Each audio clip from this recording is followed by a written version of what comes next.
Naitwa Hekima Mwasipu, ni wakili wa Chama cha Demokrasia na Maendeleo, kwa maana ya bodi ya wadhamini ya Chama cha Demokrasia na Maendeleo. Shauri leo kesi ilikuwa inakuja kwa ajili ya kusikilizwa kwa maombi ambayo yako mbele ya Jaji Mwanga, na kwa bahati mbaya jaji leo hayupo. Tumetaarifiwa na msajili kwamba jaji hayupo, yuko Mtwara anaendelea na session zingine, na kesi imepangwa tarehe 10 kwa ajili ya kuendelea na kusikilizwa hiyo kesi.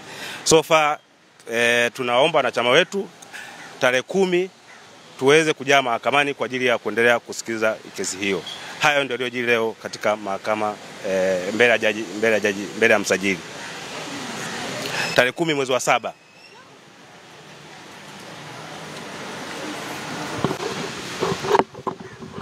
Kwanza nieleze masikitiko yangu makubwa juu ya Jaji Mwanga kutokuwepo mahakamani siku ya leo. Mtakumbuka kwamba tarehe ya leo aliipanga yeye mwenyewe Jaji Mwanga, kwa alikuwa anafahamu kuhusu ratiba na aliipanga kwa muda mrefu, na alipanga kwa shauri ambalo tarehe 10 mwezi Juni lilipokuja kusikilizwa, lilisikilizwa kwa uharaka, na jaji alionyesha dhamira ya kutaka kulisikiliza shauri kwa haraka tarehe 24 leo. Kitendo cha jaji kutokuwepo, mimi na kitafsiri kama ni muendelezo wa jaji kutokutenda haki. Ningependa kuwataarifu tu wanachama kwamba tayari tulikwishaiandikia barua mahakama kuitaarifu kutokuridhishwa kwetu na mwenendo wa Jaji Mwanga katika kesi hii, na tumependekeza kwamba jaji ajiondoe kwenye kesi hii.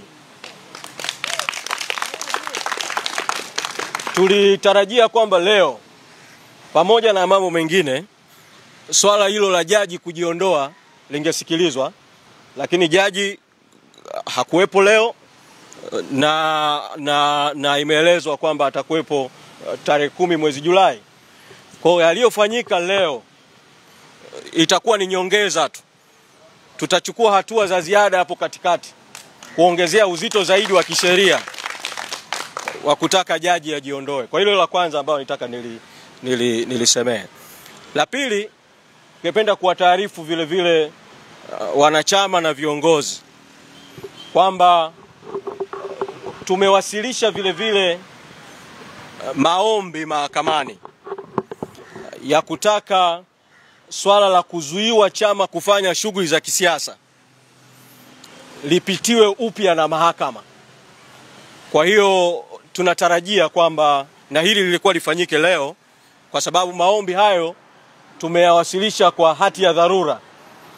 Tulitarajia kwamba leo kusingeendelea kwanza kusikilizwa lile shauri la msingi, kungeanza kwanza kusikilizwa maombi yetu ya kutaka uamuzi ule wa awali wa jaji uweze kuondolewa. Kwa tunaamini kwamba tarehe 10 mwezi Julai shauri hili litakapokuja tena, kabla ya kuanza kushughulika na mambo mengine yote, tutaanza kushughulika kwanza na mambo mawili. Moja, swala la jaji kujiondoa, lakini pili, maombi tuliyowasilisha ya kutaka zuio hilo liweze kuondolewa ili yale makatazo yote yaliyotolewa kwenye uamuzi wa jaji wa tarehe 10 mwezi Juni yaweze kuondolewa.